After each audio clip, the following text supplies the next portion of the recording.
Good Tuesday morning, everyone. Chris Conti here with Tim Tackett, who is an attorney in elder law. We are talking about elder care, anything to do with elderly people. Any questions you have? Any questions, right? In terms of elderly people, your family members, maybe you're trying to take care of them. Maybe you have some questions about yourself.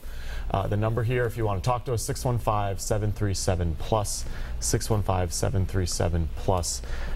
Tim, let me ask you about wills and trusts, and you were talking about, trying to replan. When is a good time to maybe redo your will, or kind of just like, how often should you be looking at it? I mean, I'm sure most people think retirement, that's a good time, but then a lot of times people will just leave things for a while, and sometimes that's not a good idea. Sometimes that's not a good idea, and I alluded that before the break about when a person becomes disabled or incapacitated, or a spouse becomes disabled or incapacitated, that that estate planning, basically everything needs to change.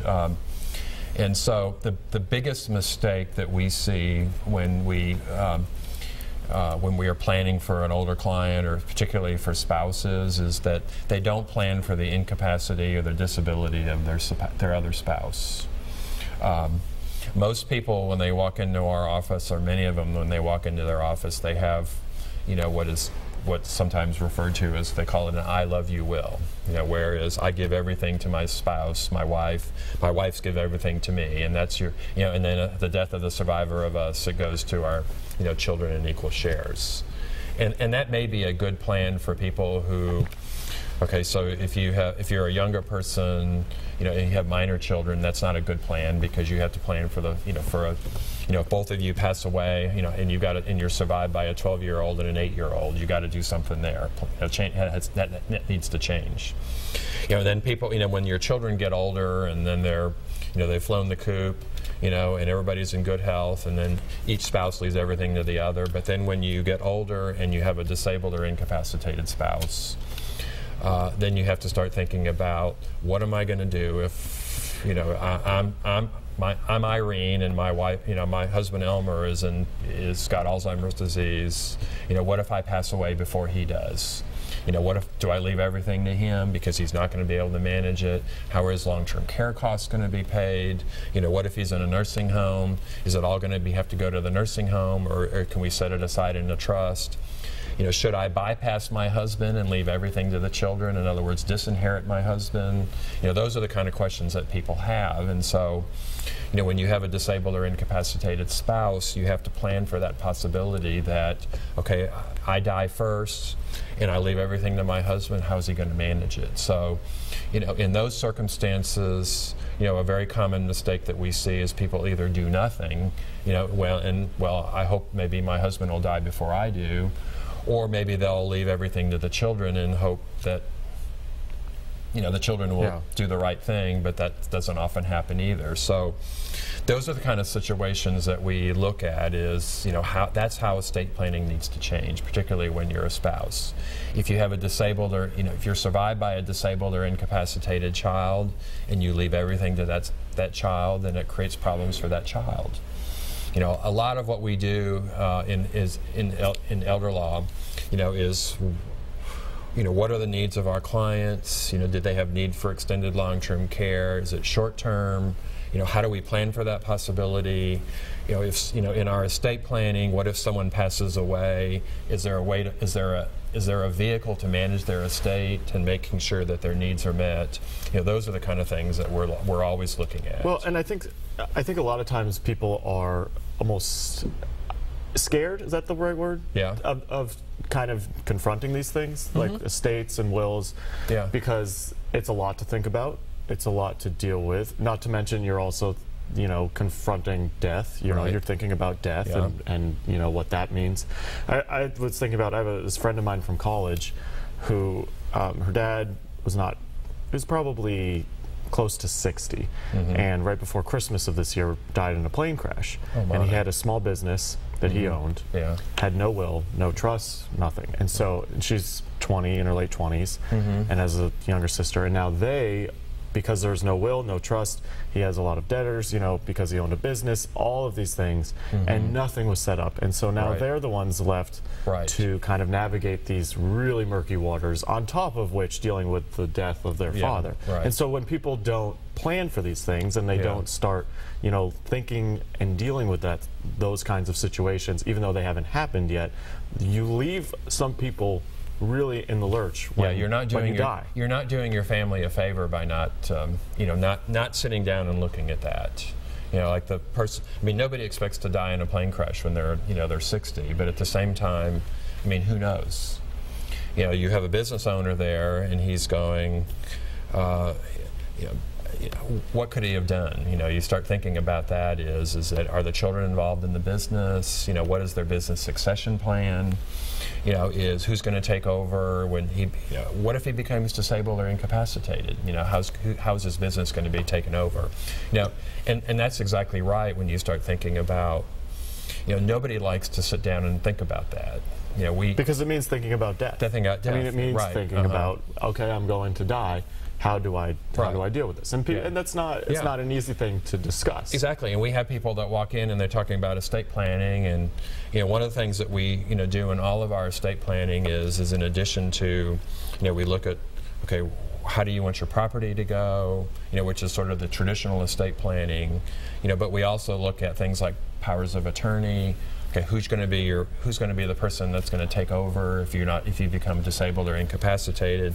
Do you have a successor in place? Because you can't always rely upon, you know, your spouse, you know, or you know, your child to be able to step in. So you have what's your succession plan there?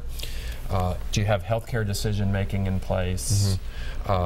Are you going to have a conversation about, you know, like you say, about death? You know, what kind of care do you want at end of life? You know, what kind of care don't you want? You know, those are the sorts of things. So, I believe we have Marcus who is calling in. I think he's our first caller of the morning.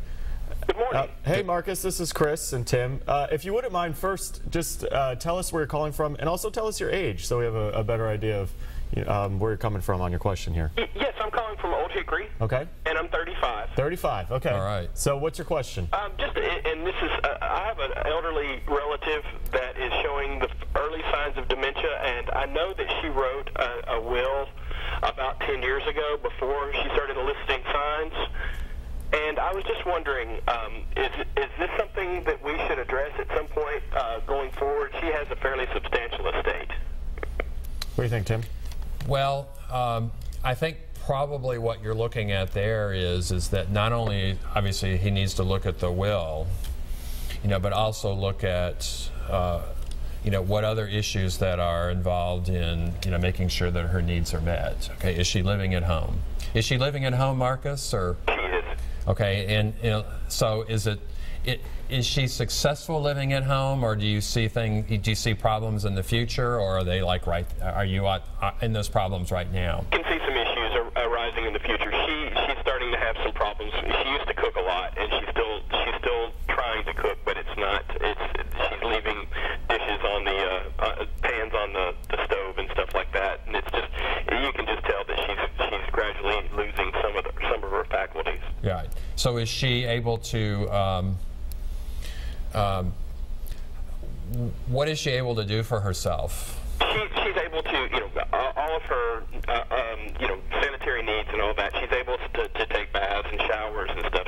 She's still physically very able, but she's very forgetful. She's not driving anymore, and she's just becoming very forgetful. I guess my question would be, how long until you think she's going to really need some assistance here? Like in the next year or two? I mean, how it sounds like 70s now, and I think it's probably going to be, you know, in the next couple of years that she's going to need some help. Yeah, and it sounds like. So are you checking on her regularly? What I think about is, what supports does she have? Yeah, she has the church checks on her regularly, and then we check on her. Her family checks on her quite a bit. Okay. So I guess my thought would be, you know, listening to some of this, probably the sooner the better, because if she's getting forgetful now and she's having some issues, you know, who knows in a couple of years what she's going to be able to talk to you guys about or discuss or make thoughtful, conscious decisions on. Right? Yeah, exactly. Is, you know, start having that conversation with her about, you know, how she sees her future. about how long does she think she's going to be able to live, at home. The problem that you have is that sometimes, our older clients go, well, I'm going to stay here for the rest of my life, and it's like, well, we would like to see that happen too, but what steps do we need to take now to see to it that your needs are being met? It was good to hear, Marcus is saying as well, I'm coming in, other members of the family are coming in, members of the church are coming in, but she doesn't have somebody living there with her. Maybe she doesn't need that now, but at what point is she going to need essentially 24/7, supervision, or at least some oversight? If she has a fairly substantial estate, how do you make sure that estate how can she manage the estate? Is she paying her own bills? Is someone paying the bills for her?